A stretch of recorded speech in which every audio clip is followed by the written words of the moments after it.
Umpire এখানে যে umpire থাকবে নিযুক্ত, ওনার কাছে দেখাবেন। উনি যদি মনে করে যে বলটা চেঞ্জ করা প্রয়োজন, তবেই উনি চেঞ্জ করবেন। ঠিক আছে, প্রতি বলে এটা চেঞ্জ করার একটা মানসিকতা আছে। সব বলই একই ওয়েট এবং একই বল দিয়ে খেলা হচ্ছে। আমাদের ওয়েট স্কেলও আছে এখানে, প্রত্যেকটা বল পরীক্ষিত আমাদের। আর আমাদের হচ্ছে যে এর আগেও বলে দেওয়া আছে যে টাইম আউট আমরা মোটামুটি এই জায়গাতে ইগনোর করবো। আর মার্ক আউট যে রান আউটটা, সেই রান আউটের ক্ষেত্রে প্রথমবার যদি উনি যদি করতে থাকে, বলার আম্পায়ারে বলবে, আম্পায়ার ওনাকে সতর্ক করবে। তারপরে যদি তুমি একই কাজ করে বৈধ মানে মার্কেটের যে রুল সেই অনুযায়ী যদি আউট করে, পরে আউট দিবে। এই তো প্রথমবারে আউট নেই। আর হচ্ছে কালকে একটা রুল ফিক্স করা হয়েছে, এটা যদিও ফিক্স না, এটা আরো মানে মেইন রুলেই ছিল। সেটা হচ্ছে বিমার মারার ক্ষেত্রে যদি কোনো বলার 4 ওভারের মধ্যে নির্ধারিত 2টা বিমার মারে, প্রথমবারের পরে আম্পায়ার হিয়ারিং দিবে।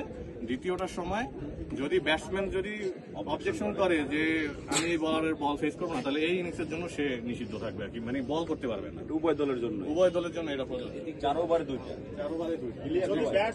যদি ব্যাটসম্যান আপত্তি করে, ব্যাটসম্যান যদি বলে যে আমি আম্পায়ার তাকে জানাবে যে 2টা বিমান আপনি কি খেলবেন না। না একটু ক্লিয়ার করা ভালো। এটা সেমিফাইনাল ম্যাচ, 2 প্রতিদ্বন্দ্বী, ফাইনালে ওঠার আগের ব্যাপার, একটু ক্লিয়ার জানা হয় ভালো। না এটা রুলটা একটু ইয়া করে দিই।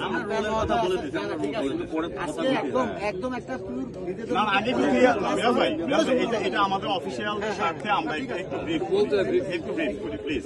আপনাদের সকলে ওইটা ব্যাটসম্যানের ইচ্ছার উপর নির্ভর করে। ব্যাটসম্যান যদি বলে যে না 20টা বিমার মারুক আমি খেলবো, ঠিক আছে, সেটা ব্যাটসম্যানের ইচ্ছা। আর যদি উনি ব্যাটসম্যান যদি বলে এটা ব্যাটসম্যানের ইসেই করা, ব্যাটসম্যানের ফেভারের জন্যই এটা করা, এই বিমারের ব্যাপারটা, বডি লাইনের থ্রো করা, ইনজিউর্ড হওয়ার ব্যাপারটা। এর বাইরে কি আর কিছু ছিল আমাদের বলার মতো? এর বাইরে আর কিছু নাই। সৌহার্দ্যপূর্ণ খেলা, সেমিফাইনাল ম্যাচ, সকলে সৌহার্দ্যপূর্ণ ভাবে খেলাধুলা ইয়ে করবেন। আমাদের কোনো রিভিউ সিস্টেম নেই। মূলত আজকে জিআর প্রকৃত সৈনিকেরা খেলবে, জিআর প্রকৃত সৈনিকরা যেহেতু খেলবে, এটা নিয়ে কোনো ক্লাসই হবে না, কোনো কথাই হবে না। সিদ্ধান্ত চূড়ান্ত এবং কোনো রিভিউ নেই। ঠিক আছে, ম্যাচ রেফারি থাকবে, আম্পায়াররা প্রয়োজন হলে তার কাছ থেকে কোনো একটা ইনফরমেশন জানতে চাইতে পারে, কিন্তু ম্যাচ রেফারি নিজেও সহমত হয়ে কোনো তাদেরকে প্রভাবিত করতে পারবে না। ওকে, আমাদের হাত মিলে। আর দর্শকের ব্যাপারটা একটু, যারা আছেন সিনিয়র দলে, আপনারা একটু দর্শকের ব্যাপারটা একটু ইয়ে করবেন, যে মাঠের মধ্যে ঢুকে যাওয়া প্লিজ, এটা আপনারা একটু নিয়ন্ত্রণ করবেন। যারা স্বনামধন্য আছে, সজীব ভাই কি মনে হয় আপনি জার্সি দেখুন।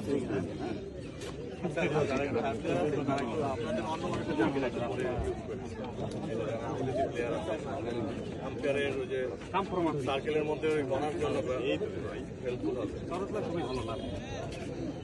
আপনারা একটু প্লেয়ার যারা আছে, ম্যানেজমেন্ট সবাই এখানে থাকেন, আমাদের একটা ছবি তুলবো অফিসিয়ালি, আর যে ওখানেও সে থেকে যাবে টস করার জন্য।